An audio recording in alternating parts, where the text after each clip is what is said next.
யோவான் 16:33 வாசிக்க கேட்கலாம். என்னிடத்தில் உங்களுக்கு சமாதானம் உண்டாயிருக்கும் பொருட்டு இவைகளை உங்களுக்கு சொன்னேன். உலகத்தில் உங்களுக்கு உபத்திரவம் உண்டு, ஆனாலும் திடன் கொள்ளுங்கள், நான் உலகத்தை ஜெயித்தேன் என்று கர்த்தர் சொல்லுகிறார். கைகளை உயர்த்தி ஹல்லேலூயா. இந்த மாலை வேளையில பேசும்படி ஆவியானவர் இந்த வார்த்தையை இருதயத்தில் கொண்டு வந்தார். திடங்கொள், நீ பாஸ் ஆயிட்ட அப்படி சொன்னா நமக்கு கொஞ்சம் பலனா இருக்கும். நாளைக்கு ரிசல்ட் வர போகுது, அப்படியா நீ பாஸ் ஆயிட்ட இப்படிதான் சொன்னா நமக்கு எப்படி இருக்கும்? ஆனா இங்க ஆண்டவர் வந்து சொல்றாரு, உலகத்தில் உங்களுக்கு உபத்திரவம் உண்டு, ஆனாலும் திடன் கொள்ளுங்கள், திடன் கொள்ளுங்கள், தளர்ந்திராத, சோர்ந்திராத, பலம் கொள், தைரியப்படு, திடமனதாயிரு சொல்லிவிட்டு அடுத்து சொல்லுகிறார், நான் உலகத்தை ஜெயித்தேன். பேதுரு கடல்ல நடக்க காரணம் என்ன?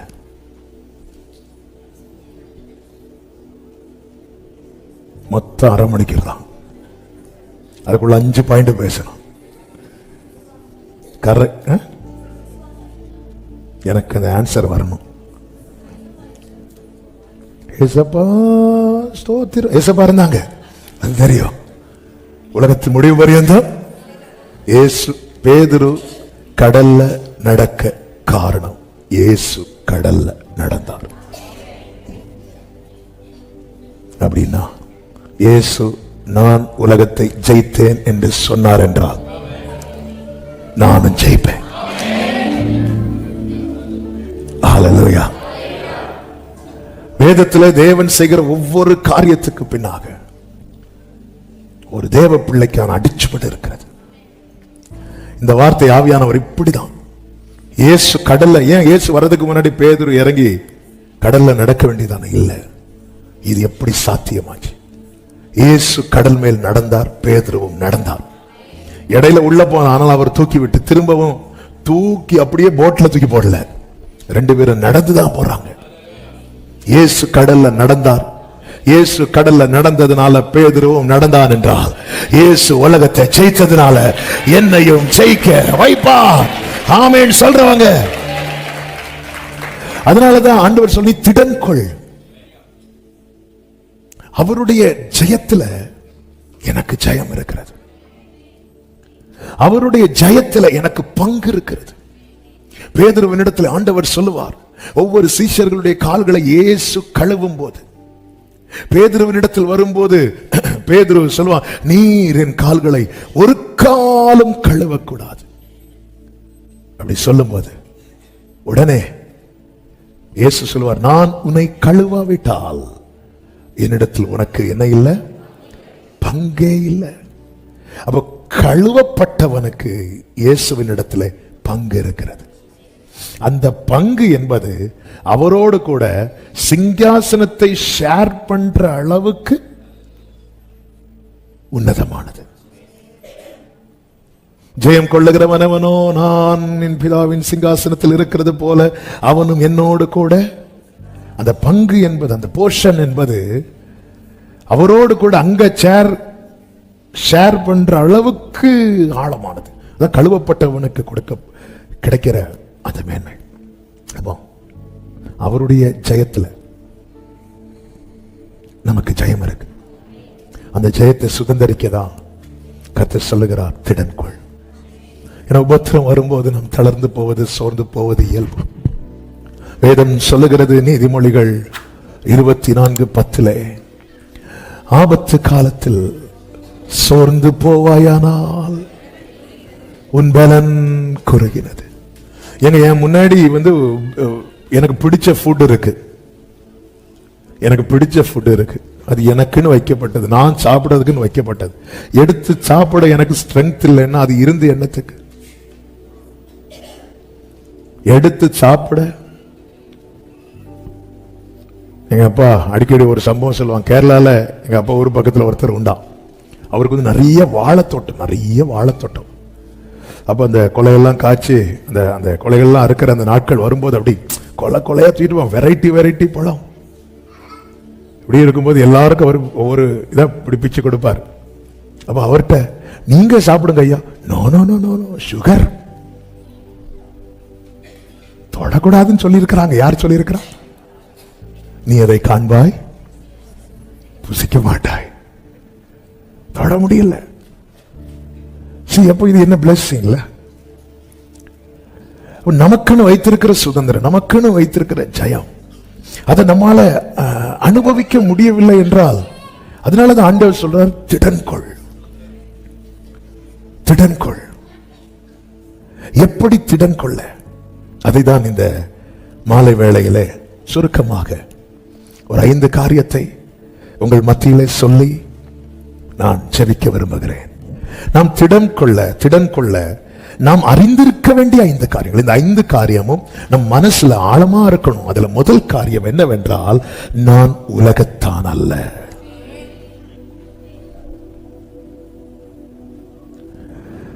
நீங்கள் உலகத்தாராய் இருந்தால் உலகம் தன்னுடையவர்களை என்ன செய்யுமா?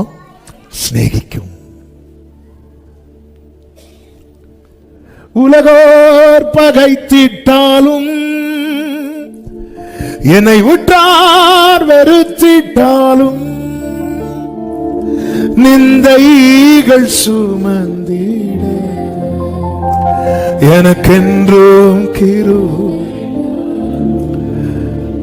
இந்த எண்ணம் அடிபடவே கூடாது. நான் உலகத்தான் அல்ல. உங்களை அந்தகார இருளிலிருந்தும் ஆச்சரியமான ஒளியினிடத்திற்கு வரவழைத்தவர்களுடைய புண்ணியங்களை அறிவிக்க உங்களை ராஜரீக ஆசாரிய கூட்டமாய், அவருக்கு சொந்த ஜனமாய் கர்த்தர் தெரிந்தெடுத்திருக்கிறார். யோவான் சுவிசேஷம் 15:18 ஆண்டவர் இப்படி சொல்லுகிறார், உலகம் உங்களை பகைத்தால் அது உங்களை பகைக்கிறதற்கு முன்னே என்னை பகைத்தது என்று அறியுங்கள். ஏன் உலகம் இயேசுவை பகைத்தது? ஏன்னா இயேசு உலகத்தார் அல்ல. இயேசுவை குறித்து வேதம் என்ன சொல்லுகிறது? 1 கொரிந்தியர் 15வது அதிகாரத்திலே கர்த்தருக்கு மகிமை உண்டாவதாக 47வது வசனத்திலே, முந்தின மனுஷன் பூமியிலிருந்து உண்டான மண்ணானவன், இரண்டாம் மனுஷன் வானத்திலிருந்து வந்த கர்த்தர் மண்ணானவன். எப்படிப்பட்டவனோ மண்ணானவர்களும் அப்படிப்பட்டவர்களே. வானத்துக்கு உரியவர் எப்படிப்பட்டவரோ வானத்துக்கு உரியவர்களும் அப்படிப்பட்டவர்களே. ஆமென். அவர் யார் தெரியுமா? வானத்துக்குரியவர். அவர் இந்த பூமியிலே வந்தார். வந்து மண்ணானவர்களாக இருந்த நம்மை வானத்துக்குரியவர்களாய் மாற்றினார். அவருடைய வஸ்திரத்தை நம்மேல் விரித்தார். அதுதான் ரட்சிப்பு. அவருடைய சால்வையை நம்மேல் தரிப்பித்தார். அதுதான் நீதி. அவரோடு செய்கிற உடன்படிக்கை. அவருடைய நாமம் நமக்கு தரிப்பிக்கப்பட்டிருக்கிறது. அவருடைய அபிஷேகத்தினால் நம்மில் முத்திரை போடப்பட்டிருக்கிறது. நம்முடைய பெயர் அவருடைய புஸ்தகத்தில் எழுதப்பட்டிருக்கிறது. உலகம் உங்களை பகைத்தால், இது அப்பம் புசிக்க வந்தவர்களிடத்தில் இயேசு சொல்லவில்லை, அப்பாவோடு இருக்கும்படியாய் வந்தவர்களிடத்தில் இயேசு சொன்னார், நித்திய ஜீவ வசனங்கள் உம்மிடத்தில் உண்டே என்று சொல்லி பூமிக்குரியவர்கள் வேண்டாம் என்று இயேசுவினிடத்தில் வந்தவர்களை பார்த்து சொன்னார். அது உங்களை பகைக்கிறதற்கு முன்னமே. என்ன பகைத்தது எதுவோ அதுதான் உங்களை பகைக்குது. இயேசுவை யாருக்கு பிடிக்கலையோ அவர்களுக்கு நம்மள பிடிக்காது. ஆமென். ஏங்க, எங்க அப்பாவை பிடிக்காதவங்களுக்கு என்ன பிடிக்குமா? உங்களை பிடிக்காதவங்களுக்கு உங்க பிள்ளைகளை பிடிக்குமா? சில சொல்லுவாங்க, ஐயோ இந்த ஸ்கூல்ல இவரா சாரா வராரு. ஏங்க இல்லையா, பையன் அங்கெல்லாம் சேர்த்திருக்கிறேன். என்ன பிரச்சனை? அவருக்கும் எனக்கும் ஆகாத இதை யார்கிட்ட காட்ட போறா? என் பிள்ளைட்டெல்லாம் காட்ட போறாங்க. இது இயல்புதானே? இதான உண்மை. என் ஆண்டவரை பிடிக்காத உலகத்துக்கு என்ன பிடிக்காது? நம்ம பிடிக்க வைக்க பிரயாசப்படுறோம், அங்கதான் தடுமாறுகிறோம். சொசைட்டி என்ன சொல்லும், அவங்க என்ன சொல்லுவாங்க, இவங்க என்ன சொல்லுவாங்க, நான் இப்படி நின்னுதான் ஆகணும், நான் இப்படி செஞ்சுதான் ஆகணும். ஒருத்தங்களை பிடிக்க வைக்கணும்னா இன்னொருத்தவங்களுக்கு பிடிக்காம ஆயிரும். உலகத்துக்கு என்ன பிடிக்காம ஆனாலும் பரவாயில்ல, அவருக்கு நாம் பிடிக்காம ஆயிடக்கூடாது, அவருக்கு நாம் பிடிக்காம ஆயிடக்கூடாது. ஏன்னா உலகத்துக்கு நான் அல்ல வேண்டியது, என்னில் இருப்பவே உலகத்துக்கு வேணும், அவருக்கு நான் வேணும். ஹல்லேலூயா. நான் உலகத்தான் அல்ல. இது நமக்கு சில நம்மளை பகைக்கும் போது, நெருக்கும் போது நம்ம மனசுல என்ன பகைக்கிறதுக்கு முன்னாடி ஏன் அப்பாவை பகைச்சாங்க, என்ன பகைக்கிறாங்க. இது நமக்கு ஒரு கன்ஃபர்மேஷன். என்ன தெரியுமா, நான் உலகத்தான் அல்ல.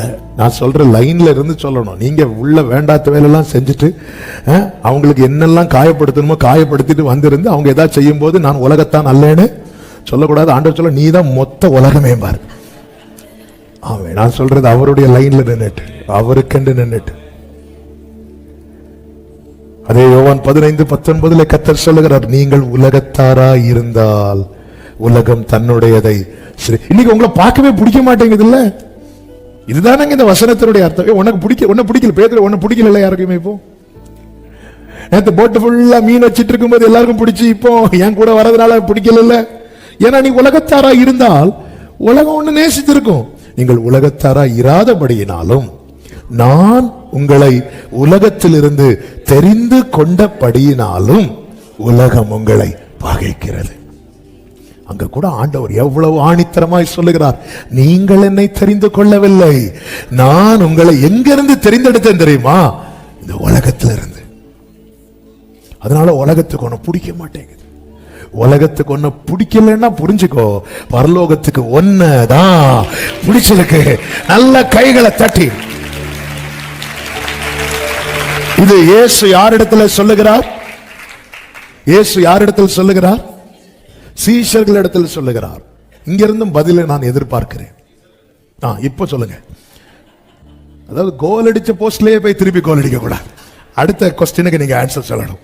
இப்போ இயேசு சீஷர்களிடத்துல சொல்லுகிறார். அப்படியே சொல்லி முடிச்சிட்டு இயேசு பிதா கிட்ட இப்ப சொல்றார். யோவான் 17:16, நான் உலகத்தான் அல்லாதது போல அவர்களும் உலகத்தார் அல்ல. என் இயேசு என்கிட்ட என்ன சொல்றாரோ, என்கிட்ட சொன்னத பிதா கிட்ட சொல்லுவார். ஹல்லேலூயா. அதனாலதான் காத்துக்கொள்ளும் பிதாவின் வலது பாரிசத்திலிருந்து அவர் எனக்காக வேண்டிக் கொள்ளுகிறார்.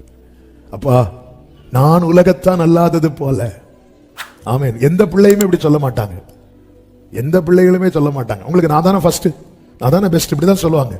ஆனா என் ஆண்டவர், என் ஆத்தும நேசர், அவர் அப்பா பக்கத்துல இருந்து சொல்றார், உங்களுக்கு நான் எப்படி, அப்படிதான். ஹல்லேலூயா. நித்திடன் கொள். நான் அப்பாக்கு எப்படியோ அப்பாக்கு நீயும் அப்படி. நீ கொஞ்சம் ஸ்ட்ராங்கா நின்னுட்டேன்னா இந்த நான் ஜெயிச்சதே உனக்கு வேண்டிதான். ஆண்டவர் 3.5 வருஷத்துல என்னைக்காவது போர் அடிக்குதுன்னு சொல்லி வேற எங்க போனாலும் இயேசுவை டிஸ்டர்ப் பண்ணுவாங்க. எங்க போனாலும் இயேசு தனித்திருக்கும்படி வனாந்தரமான ஒரு இடத்துக்கு போனார் என்று பைபிள்ல இருக்கு. அங்கேயும் வந்துட்டாங்க. ஒரு வீட்டுக்குள்ள போய் ஓய்வெடுக்க போறார், வந்து இருக்கிறாங்க. அவன் எங்கேயும் இயேசுவை தேடி வராம இருக்கணும்னா ஒரே இடம் தான் உண்டு. கடல்ல பாதி தூரம் நடந்து போய் அப்படியே ஒரு வாக்கிங் போயிட்டு வந்தாருன்னா ஒருத்தர் போவாங்களா? கையில அப்பம் வச்சாலும் போவாங்களா? ஆனா இயேசு கடல்ல நடந்தது, பேதுருவை நடக்க வைக்கணும். இயேசு உலகத்தை ஜெயித்தது, என்ன ஜெயிக்க வைக்க. நல்ல கையை தட்டி ஆமென் சொல்லுங்க. இரண்டாவது யோவான் 16:33, என்னிடத்தில் உங்களுக்கு சமாதானம் உண்டாயிருக்கும் பொருட்டு இவைகளை உங்களுக்கு சொன்னேன். உலகத்தில் உங்களுக்கு உபத்திரவம் உண்டு, ஆனாலும் திடன் கொள்ளுங்கள். ஆண்டவர் என்ன சொல்லுகிறார்? ஒரு தேவ பிள்ளை எதுல திடப்படணும் தெரியுமா?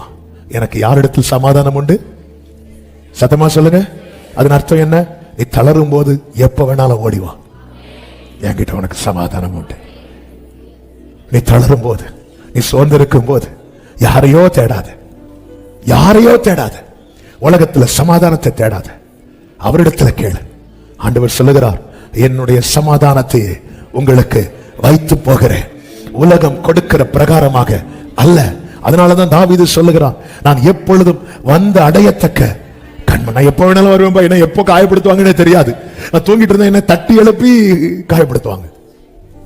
ஒரு சகோதரி சொன்னாங்க, சில புருஷன் நைட்டு 10-11 மணி அவன் வீட்டு வர்றதுக்கான், வந்துட்டு அப்படி குடிச்சிட்டு வருவாராம், வந்துட்டு சாப்பாடுலாம் எடுத்து வச்சிருக்கணும். இவங்க தூங்கிடுவாங்க, பிள்ளைங்களை சின்ன பிள்ளைங்களை தூங்க வச்சுட்டு தூங்கிடுவாங்க. அதுக்கப்புறம் சாப்பிட்டு முடிச்சுட்டு அவருக்கு தூக்கம் வரலன்னா இவங்களை எழுப்பி அடிப்பாங்களாம். என்ன டைம் பாஸ்ன்னு தெரியல. அதுக்கப்புறம் சரியா வாங்கினார், அது வேற. அவங்க அடிக்கல, திருப்பி ஆண்டவர் ஒரு வள்ளிக்கு கொண்டு வந்து இப்ப நல்ல பிள்ளை மாதிரி வந்திருந்து கையை தட்டி ஆராய்ச்சிட்டு இருக்கிறாங்க. அதனால வலி வேதனை எப்ப வரும்னு தெரியாது. அதனாலதான் தாவீது சொல்லுகிறார், நான் எப்பொழுது வந்தடையத்தக்க கண்மலையாயிரும், அதனால் என்னிடத்தில் உனக்கு சமாதானம்.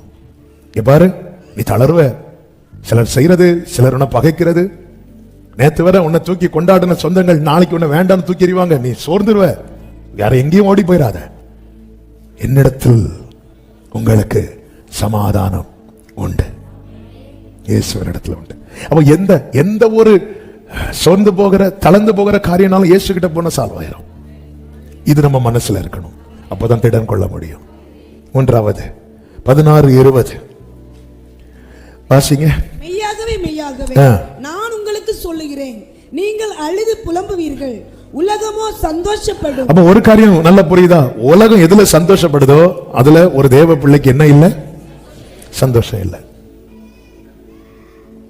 உலகம் எதுல சந்தோஷப்படுதோ, ஏன்னா சோதோம் பட்டணத்தார் பாவத்துல சந்தோஷப்பட்ட போது, சோதோம்ல யார் இருந்தா? லோத்து இருதயத்தில் எப்படி இருந்தான் தெரியுமா?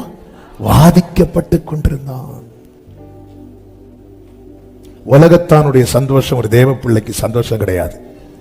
அவனுடைய இருதயம் அதுல வாதிக்கப்படும்.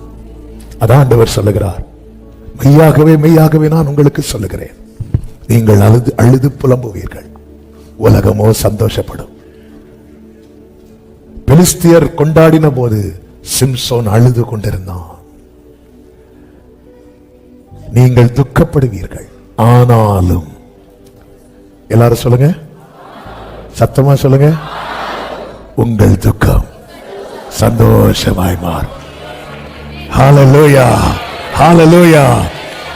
எதை மனசுல இருக்கணும் தெரியுமா? இன்னைக்கு நான் எதுல துக்கப்படுறேனோ, எதுல அழுது புலம்புறேனோ, இது எல்லாமே எனக்கு சந்தோஷமாய் மாற போகிறது. நம்புறவங்க மட்டும் நல்ல கைகளை தட்டு.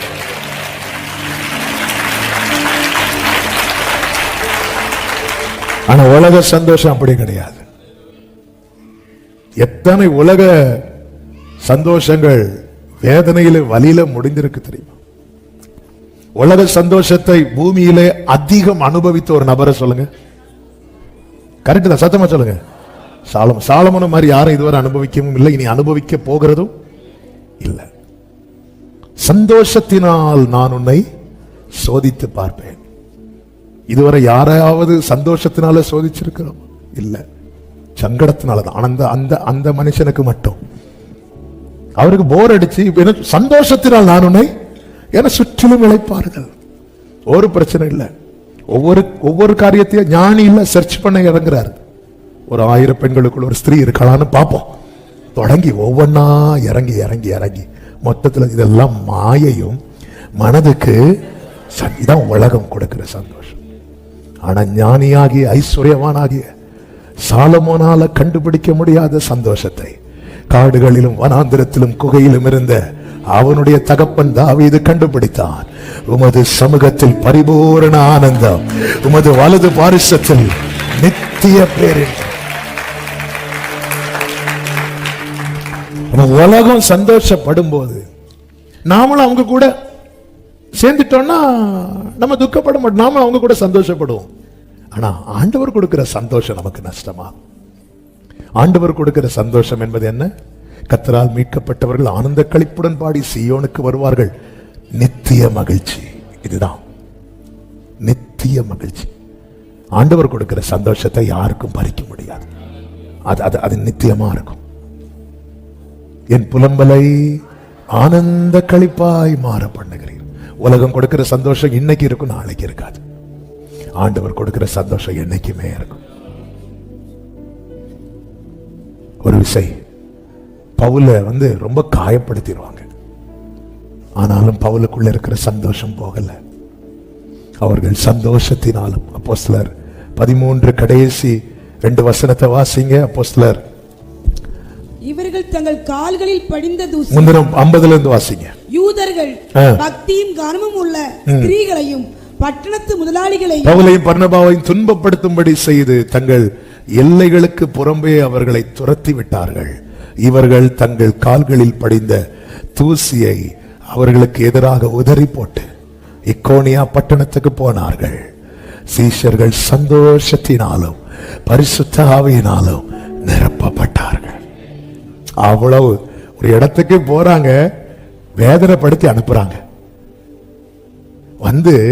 இவங்க அழுதுட்டு இருக்கல, இவர்கள் சந்தோஷத்தினால் நிரப்பப்பட்டார்கள். The disciples were filled with joy with the Holy Spirit. அது ஆவியில நிரம்பி, நம்ம அந்நிய பாஷை பேசுறதெல்லாம் இருக்கு, ஆவியில நிரம்பி சந்தோஷப்படுறோமா? அந்த சந்தோஷம்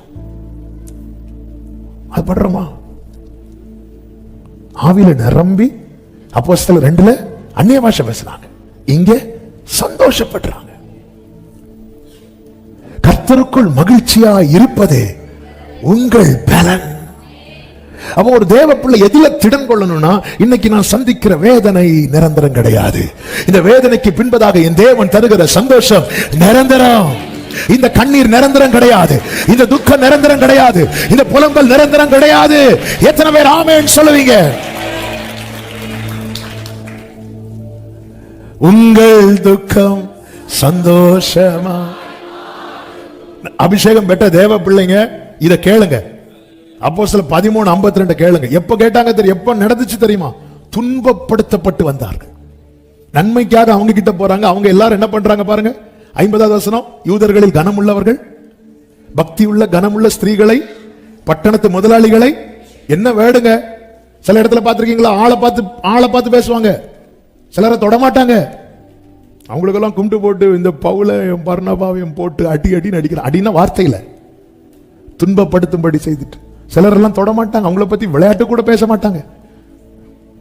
யூதர்கள் பக்தியும் கனமும் உள்ள ஸ்திரீகள், கனமுள்ள, அவங்கெல்லாம் பெரிய ஆட்கள். அவங்களெல்லாம் யாரும் அவங்க கிட்ட அவங்க வாழ்க்கை கண்ணா பின்னான் இருக்கும்.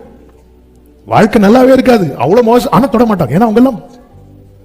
ஆனா கிறிஸ்தவுக்குள்ள இருக்கிற இந்த பவுலையும் பர்னபாவையும் எப்படியெல்லாம் காயப்படுத்தணுமா காயப்படுத்தி, எப்படியெல்லாம் சங்கடப்படுத்தணுமா சங்கடப்படுத்தி துரத்தி விட்டார்களாம்.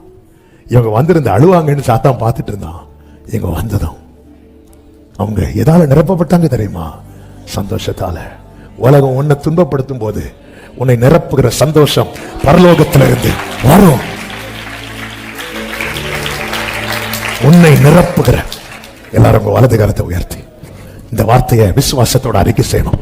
உலகம் என்னை துன்பப்படுத்தும் போது, சத்தமா சொல்லணும், உலகம் என்னை துன்பப்படுத்தும் போது என்னை நிரப்புகிற சந்தோஷம் பரத்திலிருந்து வரும், பரிசுத்த ஆவியினால் வரும். சத்தமா ஆமென். மிகுந்த ஆனந்த சந்தோஷம் என் கர்த்தர் என்னோடு இரு. அப்போ நீங்க ஒரு இடத்துல போய் உங்களை ஹர்ட் பண்றாங்கன்னா வீட்டுக்கு போக ரெடியாக. எதுக்கு தெரியுமா? ஓன்னு கதவை அடைச்சிட்டு பெட்ல விழுந்து அழுறதுக்குல்ல, நிரப்பப்பட நிரப்பப்பட நிரப்பப்பட. ஹல்லேலூயா. அப்படி நிரப்பப்படணும்னா அங்கேயே தூசியை தட்டிட்டு வரணும். அப்படிதான் இருக்கு. நம்ம தூசியை கொண்டு வீட்டுல இருக்கிறவங்க எல்லா இடத்தையும் தூசி ஆக்கிடுவோம். அவங்க என்ன சொன்னாங்க தெரியுமா? அதுக்கப்புறம் வர எல்லாரையும் தூசி ஆக்கிடுவோம். மொத்தம் வீடு ஃபுல்லா தூசி, அப்புறம் அலர்ஜி, அப்புறம் வியாதி. தூசியை தட்டிட்டு வரணும். நான் தூசியை சுமக்க அழைக்கப்பட்டவன் அல்ல, இயேசுவை சுமக்க அழைக்கப்பட்டவன். தூசியை தட்டிட்டு வந்து அப்படிதான் சொல்லுவாங்க. தூசியை தட்டிட்டு இவங்க வர்றாங்க. எதுக்கு தெரியுமா? நிரப்பப்பட. அப்போ நீ நிரப்பப்பட உன்னை தகுதியாக்குவதற்கென்று சிலரை வைத்து உன்னை கர்த்தர் என்ன செய்வார்? இனி சொல்ல மாட்டீங்க, பரவாயில்ல, அவங்களே சொல்லட்டும். ஆமென். அந்த இடத்துல பாத்தீங்களா, சிலரை தொட மாட்டாங்க. ஸ்திரீகளில் கனம் உள்ளவர்கள் அவங்களும், அவங்க எப்படி வாழ்ந்தா என்ன, அவங்கெல்லாம் பெரிய ஆட்களையும். இங்க பாரு, கிறிஸ்துவுக்குள் இருக்கிறவனுடைய வாழ்க்கையை யாருக்குமே குறை சொல்ல முடியாது. அவங்க கிறிஸ்துவுக்குள் இருக்கிறத தான் குறை சொல்லுவாங்க. இங்க பாரு, போயிட்டான் பாரு சொல்ல முடியும். ஏன்னா அவங்களுக்குள்ள அந்த தெய்வ பயம் இருக்கும். அவங்க வாழ்க்கை டியூன் ஆகிட்டே இருக்கும். அவங்க வாழ்க்கை அழகாயிட்டே இருக்கும். ஒண்ணுமே இருக்காது, ஆனா அவங்கள பார்க்க எப்படி இருப்பாங்க தெரியுமா? எப்படிப்பா இந்த சந்தோஷம், தேசம் எல்லாம் பஞ்சம், வீட்டுல வயசான தாத்தாவும் பாட்டியும் விளையாடிட்டு இருக்காங்களாம், ஈசாக்கும் ரெபேக்காலும். உள்ள வெளியே ராஜா பார்க்கறான், என்ன விளையாட்டு, இந்த வயசு காலத்துல அவ்வளவு ஹாப்பி, அவங்களுக்கு அவ்வளவு சந்தோஷம், அவங்களுக்கு ஒரு குறை கிடையாது. தேசம் எப்படி இருக்கு? பஞ்சம். அதுக்கப்புறம் தான் ஈசாக்கு விதை விதைக்கிறான். ஈசாக்கு விதை விதைத்து 100 மடங்கு அறுவடை கிடைச்சு உள்ள 2 பேரும் என்ஜாய் பண்ணிட்டு இருக்கிறாங்கன்னு அது வேற. ஒண்ணுமே இல்லைன்னு விதை விதைக்கல, ஆனா உள்ள சந்தோஷம், வீட்டுக்குள்ள சந்தோஷம், புருஷ மனைவி சந்தோஷமா சிரிச்சு பேசுறது. சிலர் புருஷ மனைவி சிரிச்சு பேசுறது கூட சிலருக்கு எங்க இருந்தெல்லாம் போக போகும்னு தெரியாது. அப்படியே என்ன அது உங்களுக்கு பேச்சு, சும்மா பேச்சுலாம் என்ன வீச்சா எடுக்க முடியும்? அந்த சந்தோஷம் நாம் நிரப்பப்பட, புரிஞ்சுக்கோங்க, உலகம் பகைக்கும், அவர் நிரப்புவார். நீ எந்த அளவுக்கு வேதனைப்படுறியோ அந்த அளவுக்கு நிரப்பப்படுற. நீ எந்த அளவுக்கு ஒதுக்கப்படுகிறியோ அந்த அளவுக்கு உயர்த்தப்படுக. நீ எந்த அளவுக்கு தள்ளப்படுகிறாயோ அந்த அளவுக்கு தாங்கப்படுவாய். 2 வார்த்தையை சொல்லிட்டு ஜெபம் பண்றேன். 4வது, நம் மனதில் இருக்க வேண்டிய அடுத்த காரியம், நான் தனித்தல்ல, இயேசுவோடு இருக்கிறேன். யோவான் 15:4-5 வசனங்கள். என்னில் நிலைத்திருங்கள், என்னை அல்லாமல் உங்களால் ஒன்றுமே செய்ய முடியாது, செய்யக்கூடாது. நான் தனித்தல்ல, நான் தனித்தல்ல. அவர் என்னை ஒருபோதும் கைவிட மாட்டார். எந்த நிலையிலும் உலகமே எதிர்த்தாலும், என்னை தாய் தந்தை மறந்தாலும், அவர் என்னை ஒருபோதும், நான் தனித்தல்ல. மோசே எகிப்திலிருந்து இஸ்ரவேலரை அழைத்துக் கொண்டு ஒரு குறிப்பிட்ட தூரம் வரைக்கும் வந்த போது மோசே எல்லாரையும் பிளஸ் பண்ணிட்டு பாய் சொல்லிட்டு போயிட்டார். மோசையால என்ன பிராமிஸ் கொடுக்க முடியல தெரியுமா? நான் உங்க கூட இருப்பேங்கிற பிராமிஸ் கொடுக்க முடியல. ஆனால் உலக ரட்சகராய் இயேசு இந்த பூமியிலே வந்து மனுக்குலத்தின் பாவத்துக்காய் அடிக்கப்பட்டு மரித்து அடக்கம் பண்ணப்பட்டு 3ஆம் நாள் உயிர் தெழுந்து 40 நாட்கள் தம்முடையவர்களுக்கு தம்மை திருஷ்டாங்கமாய் வெளிப்படுத்தி அதன் பிறகு எடுத்துக்கொள்ளப்படும் போது மோசே போல இவரும் ஆசீர்வதிச்சுட்டு போகாம வாக்கு கொடுத்துட்டு போனார். உலகத்தின் முடிவு பரியந்தம் சகல நாட்களிலும் நான் உங்களுடனே கூட இருக்கிறேன். அப்பா கூட இருக்கிறார். நான் தனித்தல்ல, நான் அல்ல, இயேசுவே என்னில் வாழ்கிறார். நான் அல்ல. 5வது, திடன் கொள்ளுங்கள். எப்படி திடன் கொள்ளணும்? அவர் கிரியை என்னில் வெளிப்படும். யோவான் 14:12 ஆண்டவர் சொல்லுகிறார், என்னை விசுவாசிக்கிறவன் நான் செய்கிற கிரியைகளை தானும் செய்வான், இவைகளை பார்க்கலாம் பெரிய கிரியைகளையும் செய்வான். நான் செய்கிற கிரியைகளை தானும் செய்வான். நான் செய்கிற கிரியைகளை அப்படின்னா இயேசு இந்த பூமியிலே சஞ்சரித்த நாட்களில் என்னென்ன அவரிடத்தில் வெளிப்பட்டதோ அது என்னிலும் வெளிப்படும்படிக்கு தேவன் எனக்கு எத்தனை பேர் ஆமென் சொல்வீங்க? இயேசுவை நம்புவே, நாளெல்லாம் நான் பின்பற்றுவே, என்னை வெட்கப்பட்டு திடன் கொள்ளுங்கள், நான் உலகத்தை ஜெயித்தேன். திடன் கொள்ளுங்கள். இவர் நான் செய்யறத அவனும் விசுவாசிக்கிறவன். அந்த இடத்துல சீஷர்கள் ஒரு 11 பேர் இருக்கிறாங்க. அந்த 11 பேருக்கும் என்று சொல்லாமல் விசுவாசிக்கிறவன் என்கிற ஒரு பதத்தை கர்த்தர் சொல்லி அதுக்குள்ள என்னை உங்களெல்லாம் கொண்டு வந்துட்டார். ஆண்டவருடைய ஜெபம் கூட அப்படிதானே இருந்துச்சு. யோவான் 17:20 வசனத்துல வாசிங்க. நான் இவர்களுக்காக வேண்டிக் இந்த இவர்களுக்காக யாரு? சீஷர்கள். இவர்களுக்காக வேண்டிக் கொள்ளுகிறதும் அல்லாமல் இவர்களுடைய வார்த்தையினாலே என்னை விசுவாசிக்கிறவர்களுக்காகவும் வேண்டிக் கொள்ளுகிறேன். ஹல்லேலூயா. அப்ப அன்னைக்கு 11 பேரை இருத்தி வச்சுட்டு நமக்காகவும் பிதாவை பார்த்து, நான் உலகத்தான் அல்லாதது போல இவர்களோன்னு கை காட்டும் போது அது என்னையும் கை காட்டினார், உங்களையும் கை காட்டினார். நான் இவர்களுக்காக மட்டும் வேண்டிக் நம்மளும் கேட்டு விசுவாசிச்சவங்க தானங்க. அந்த சுவிசேஷம் நாலா திசையிலும் பரவின போது நம்மிடத்தில் கிருபையாய் வந்ததே. நமக்காக நம்ம எத்தனை முற்பிதாக்கள் தோன்றும் முன்னமே இயேசு ஜெபம் பண்ணி இருக்கிறார் பாருங்க. இயேசுவின் ஜெபம் பிதாவுக்கு முன்பாக அவர்களுக்காக வேண்டிக் கொள்ளுகிறேன். இவர்களுக்காக வேண்டிக் கொள்வதும் இல்லாமல் அவர்களுக்காக. அடுத்த வசனம், அவர்கள் எல்லாரும் ஒன்றாயிருக்கும். அதுல யார் வந்துட்டா? இவர்கள் எல்லாரும் யாரு? சீஷர்கள் மட்டும். அவர்கள் எல்லாரும் இந்த யோவான் 17 வீட்டுல படிங்க. இவர்களும் சொல்லியிருப்பாரு, அவர்களும் சொல்லியிருப்பார். அதனாலதான் இயேசு ரத்தத்தை எடுத்து, ரத்தத்தின் அடையாளமா ரசத்தை எடுத்து, இது அநேகருக்காக சிந்தப்படுகிற மொத்தம் இருக்கிறது 12 பேர். அதுல ஒருத்தன் இப்ப ஜூட்டு விடுவான். யாரு? யூதாஸ். ஆனா இயேசு பாத்தீங்களா, அப்பவே என்ன பார்த்துட்டாரு. உமழகான கண்கள் என்னை கண்டதாலே முடிந்ததென்று நினைத்த நான் உயிர் வாழ்கின்றேன். யாரும் அறியாத என்னை நன்றாயறிந்து தேடி வந்த நல்ல நேசரே, யாரும் நன்றாய் அறிந்தவரே, லவ் யூ பா. ஆமென். அழகா ஆமென். முடிந்தது. திடன் கொள்ளுங்கள், இயேசு உலகத்தை ஜெயித்திருக்கிறார், நம்மையும் ஜெயிக்க வைப்பார். எல்லாரும் எழுந்து நிற்கலாமா? தூக்கி எறியப்பட்ட